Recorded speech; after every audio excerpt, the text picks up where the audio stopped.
Richard Quest. There is more Crossmeans business from Westminster in a moment.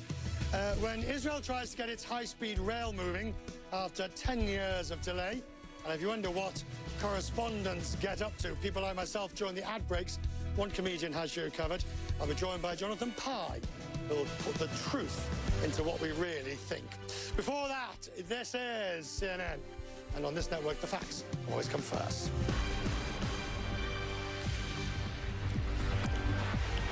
Three people are dead and several more wounded in a shooting in the U.S. state of Maryland. It happened at a drugstore distribution facility.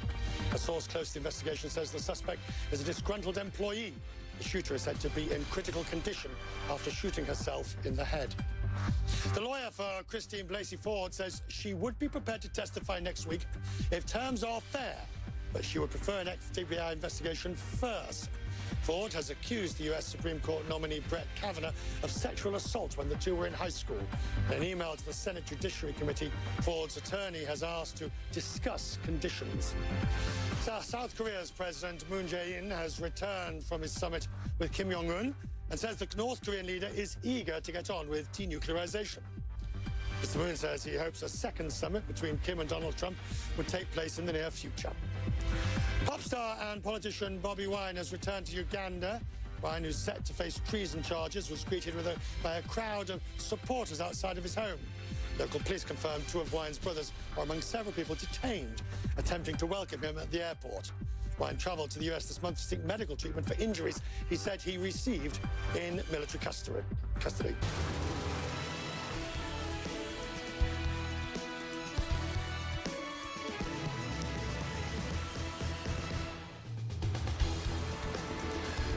And other financial institutions have had enough of the uncertainty surrounding Brexit. They are moving out of Britain, relocating to the so-called issue of passporting until that is solved. Now, some of the biggest names and banks have announced a shift for investment, either to Frankfurt, to Warsaw, and the rest of Europe's rolling out the red carpet too. These are the countries which are gaining the most. Germany's got Deutsche Bank, Citi and Standard. Poland's wooed Credit Suisse. Belgium's got JP Morgan, Chase and Goldman Sachs. France has been going hard at it and has got UBS and HSBC. And Ireland, interestingly, got the Bank of America and Barclays, all of whom are gaining at London's expense. Mark Littlewood is Director General at the Institute for Economic Affairs. He joins me now here at Abingdon Green. Good to see you. Good evening. Now, there's the facts. The reality is, until passporting is solved, and the UK is not going to get passporting rights, more jobs from the city will go. This all depends. I mean, big business and the city doesn't like uncertainty. I hear that, and we are in a period of uncertainty. No doubt about that. No point in denying that. I don't agree, however, that we are seeing a sort of flood from the City of London to Frankfurt, or that Frankfurt is going to be the new major financial capital in Western Europe in years to come. I think there is very thin evidence for that. Now, that is not to say that we can sort of just shrug our shoulders and say a lack of passport will not matter. Right, but let's just look at Chequers.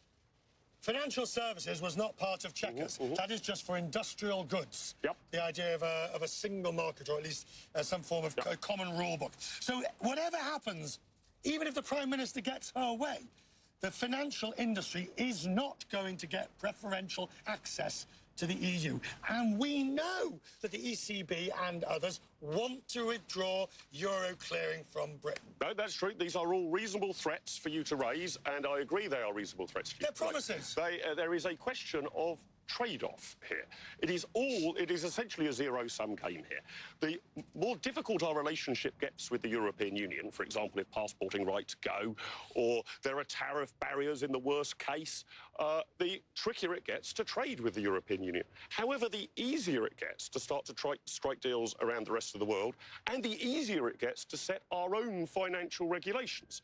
So I can't speak for whether this is the medium-term plan of the government, but if you were to look at regulations such as MiFID II, those are quite damaging, I would suggest, to the financial services industry of the United Kingdom. And in a world in which we're outside of the EU, we have the power to change the financial regulatory climate in any way we wish. Right, we do. The UK does have the right to do that. And let's take MiFID II, it's a good example. But if MiFID II is the preferred dominant or the required regulation standard in the EU, and the UK does not comport to it, then British banks will not be able to do business in the EU. Well, that's exactly the same as our British banks and American banks. I mean, we're not part of a single market with the United States of America. But it's only 32 miles across the channel. But anyway, let's talk about car companies in that situation. Let's look at Aston Martin, for example. The prospectus, the IPO prospectus, warns of Brexit risk. Specifically says their just-in-time form of manufacturing will have significant risks. BMW is planning a post-Brexit maintenance shutdown. Jaguar Land Rover is moving to a 3-day work week. Now, I know you're not here to defend the car companies, but this is real damage being done. Well, hang on a second. You will always be able to find, which you have, companies that are sensibly making contingency plans, and probably private sector companies, I think, are making rather better contingency plans than Her Majesty's government, actually, to deal with worst-case scenarios. Of course, every serious company should be doing that. You cannot derive from that the worst-case scenario will prevail.